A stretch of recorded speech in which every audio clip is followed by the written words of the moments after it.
over to RCD, wait for it to start up. Okay. So we've done it is a type A. So see where it's got B there? Yep.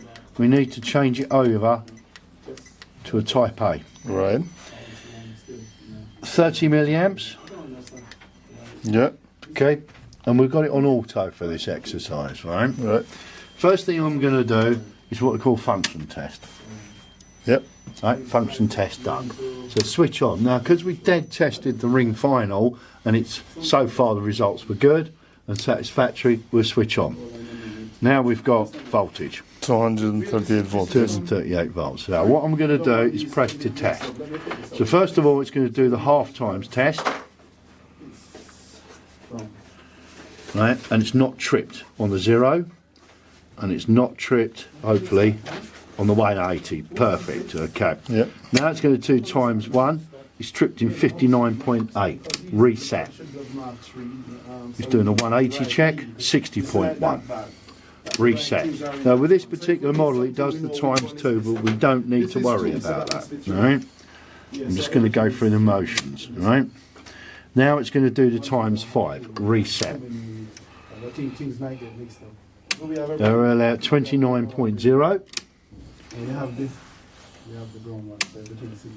28.9. All right. Yep. Now also it gives us a milliamp tripping as well.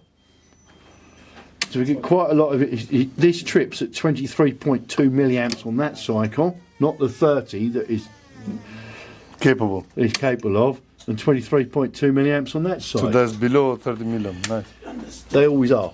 They never are 30 milliamps, and that's it. Go back to the first one. Now we've got to record the results. Yes. Workshop or This one here. function test. So function test. The test button works, so we give that a tick. Right? Did it trip out at half times? No. So that was fine at 0. And No, it put did- 0 or tick. just a tick, right? And 180, right, it didn't trip out, it's a tick. Now the results I'm after is the times 1. So at 0, it tripped out at 59.8 milliseconds. So we write that figure in, 5.9, yeah? 59.8. 0.291. Right? And at 180, it tripped out at 60.1. Now this unit will give us 2 times, but we're not interested in 2 times. We want the 5 times for additional protection. Yes. And there's your results for 0, 29 milliseconds, and 180, 28.9 milliseconds. And that then completes your live testing.